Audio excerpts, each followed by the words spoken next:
Every time I build in the Lian Dan A3 mATX, I just like it a little bit more. It's spacious without being massive, it's flexible while still being space efficient. It's just an all-around fun and powerful mid-form factor case.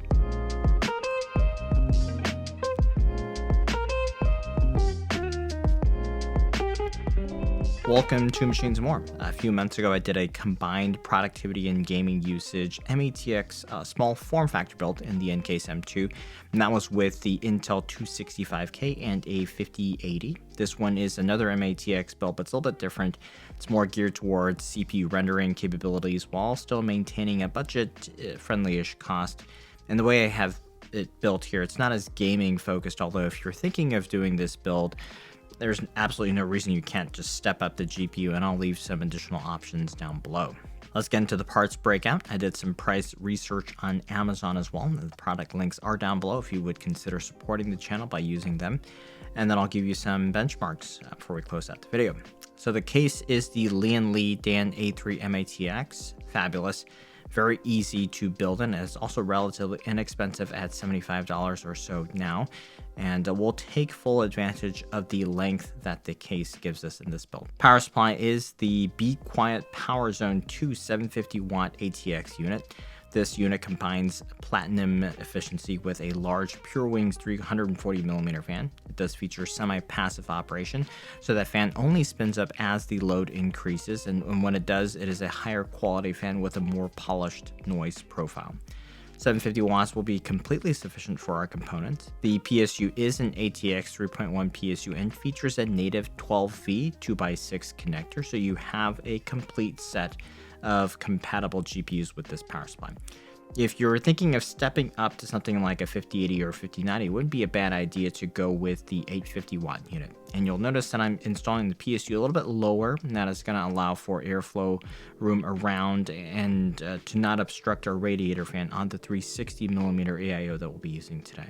mATX board for this build today is MSI's B860M Mortar Wi-Fi. You don't necessarily need to get a Z890 board for the 285K that I'll be running. In fact, I'll argue that that's quite a superfluous way to utilize your resources when it comes to allocating resources in your components.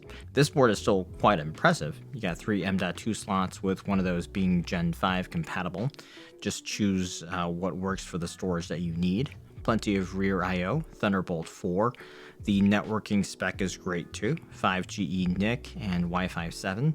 One feature I really like is how MSI did the primary expansion slot release catch. It features an on-off button where when you press it down, it engages, and then when you press it down again, it releases. Very intuitive.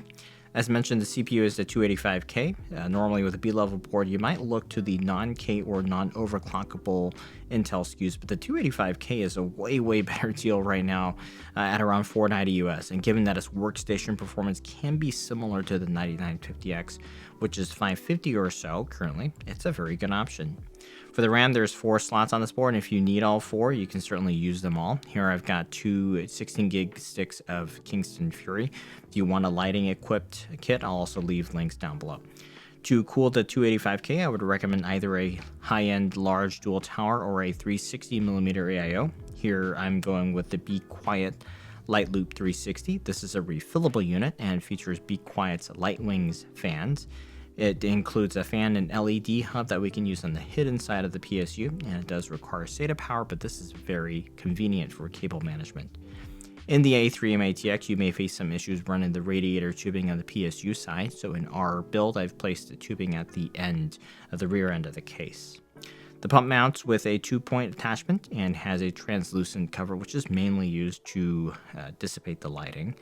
And we'll mount the radiator as an exhaust, which will sync up with our case fan's airflow.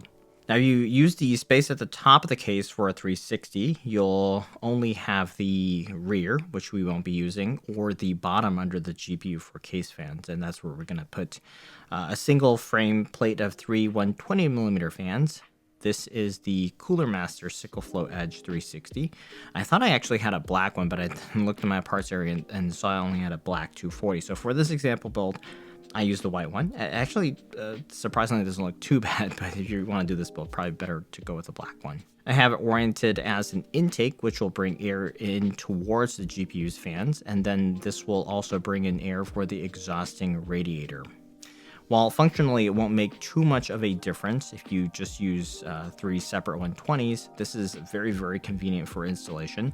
I just, moved it in and out of the bottom to block off space while adjusting the PSU position, and it was really easy to take in and out while putting in the board and adjusting things. And the best part is that you have one single cable to utilize, so you just plug it in to the motherboard, just one cable.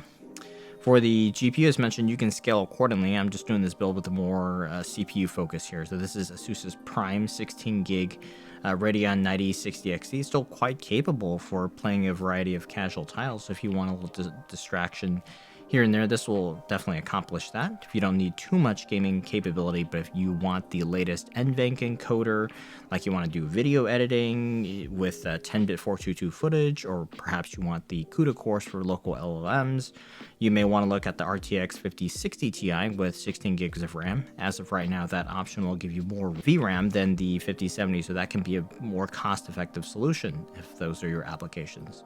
But yeah, with the ATX 3.1 capability, for this series of power supply, you can step up to 5080 or 5090 as needed, just get the higher power level that you need. All in, assuming you went with something like a 2TB M.2 and 32 gigs of RAM, you'll come in just under 1800, which is not bad considering this is going to be at the upper echelon, the highest level of performance for a consumer socket right now. For Cinebench R24, the 285K came in with similar performance to the 9950X for multi-core. Single core is going to beat it. So while the gaming performance hasn't been as impressive with the 285K, this one is still a very, very capable CPU overall. And certainly with the price that it's at currently, it's pretty impressive.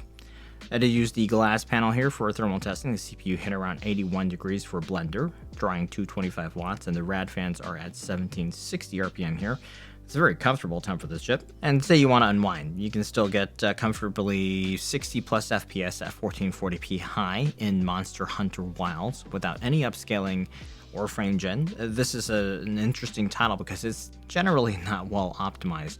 And when I tested it with the 5080 previously, that really does not get fully utilized. But here the 9060XT is at full utilization. And usually you'll see the extra VRAM being put to good use in a title like this.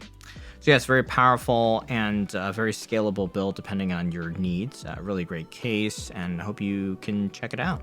So if you enjoy this build, please give a like. Kindly make sure you're subscribed and support the channel with links down below. Big thanks for watching.